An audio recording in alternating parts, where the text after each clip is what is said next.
Hi advocate Anil Kumar, welcome to legal capital. RERA అంటే ఏమిటి?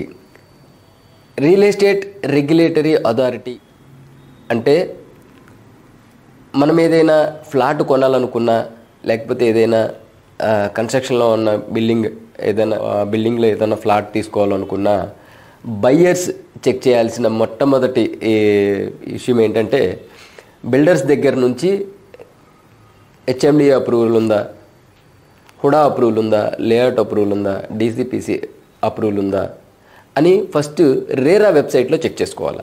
రేరా వెబ్సైట్లో చెక్ చేసుకున్న తర్వాత ఆ వెబ్సైట్లో దానికి సంబంధించి ఆ బిల్డింగ్కి సంబంధించిన కానీ, లేకపోతే ఆ ఫ్లాట్కు సంబంధించిన కానీ అందులో డీటెయిల్స్ అన్నీ కరెక్ట్గా ఉన్నాయా లేవా, ప్రాపర్ డీటెయిల్స్తో ఆ వెబ్సైట్లో పొందుపరిచాడా లేదా బిల్డర్ అని మనం చూడడం అనేది ముఖ్యం. లేదంటే బయర్స్ లాస్ అవుతారు. ఫర్ ఎగ్జాంపుల్, మనం ఏదైనా ఫ్లాట్ కొనుక్కున్నాం, మనకి ఆ లేఅవుట్ అప్రూవల్ లేదు, లేదా హుడా అప్రూవల్ లేదు, లేదా హెచ్ఎండి అప్రూవల్ లేదు, డీసీపీ అప్రూవల్ లేదు. అలాంటప్పుడు ఏం జరుగుతుందంటే బిల్డర్ మనల్ని మోసం చేసే ఛాన్సెస్ ఉంటాయి. దాని మీద ఏమన్నా లీగల్ ఎయిడ్స్ ప్రాబ్లమ్స్ ఉన్నాయా, అది లీగల్గా రిజిస్ట్రేషన్ జరిగి దాన్ని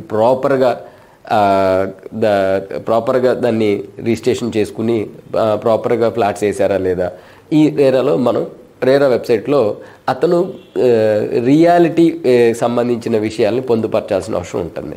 అప్పుడు మీకేమైనా డౌట్స్ ఉన్నా రేరా వెబ్సైట్లో మీరు చెక్ చేసుకుని ఆ బిల్డర్ యొక్క డీటెయిల్స్, ఆ క్యాపిటల్ అమౌంట్స్, ఆ సైట్ డీటెయిల్స్, దానికి సంబంధించిన ఫ్లాట్ డీటెయిల్స్ మొత్తం అన్నీ అందులో పొందుపరచవలసిన అవసరం ఉంటుంది.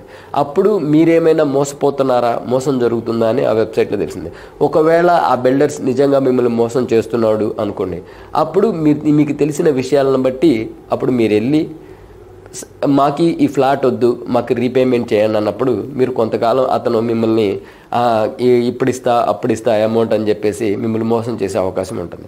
అలా మోసపోకుండా, ఒకవేళ మోసం చేసిన తర్వాత అతను ఏదైనా చెక్ ఇవ్వటం కానీ, అది ఏదైనా డిసానర్ అయినది, మళ్ళీ ఏదైనా కోర్టు చుట్టూ తిరగాలి, అలాంటి ప్రాబ్లమ్స్ ఫేస్ చేయకుండా మనం ఏం చేయాలంటే ఏదైనా ఫ్లాట్ కొనాలనుకున్నప్పుడు, లేదా ఏదైనా కన్స్ట్రక్షన్లో ఉన్న బిల్డింగ్లో నుంచి ఓ ఫ్లాట్ తీసుకోవాలనుకున్నప్పుడు బిల్డర్స్ రేరాలో డీటెయిల్స్ అన్నీ వెబ్సైట్ నుంచి అప్రూవల్ తెచ్చుకుని పెట్టారా లేదా అనేది చెక్ చేసుకోవడం అనేది ఇంపార్టెంట్. అలా చెక్ చేసుకున్న తర్వాత మాత్రమే బయ్యర్స్ ఆ ఫ్లాట్ని తీసుకోవాల్సిన అవసరం ఉంటుంది. లేదంటే మీరు మోసపోయే అవకాశం ఎంతైనా ఉంటుంది. ఆ తర్వాత కోర్టుల చుట్టూ తిరగటం, ఆ తర్వాత వివిధ రకాలటువంటి ప్రాబ్లమ్స్ ఫేస్ చేయటం, ఆ అమౌంట్ రీఫండ్ రాకపోవటం, రియల్ ఎస్టేట్ కంపెనీ తీసేయటం, అతను అప్స్కాండ్ అయిపోవటం, అలాంటి సో మెనీ ప్రాబ్లమ్స్ మీరు ఎదుర్కోవాల్సిన అవసరం ఉంటుంది. అలా జరగకుండా ఉండాలి అంటే రియల్ ఎస్టేట్ రెగ్యులేటరీ అథారిటీలో ఈ రేరా అప్రూవల్ వెబ్సైట్లో బిల్డర్ అనే అతను క్లారిటీగా డీటెయిల్స్ పొందుపరిచాడా లేదా చెక్ చేసుకుని కొనుక్కుంటే మీరు మోసపోయే అవకాశం చాలా తక్కువగా ఉంటుంది.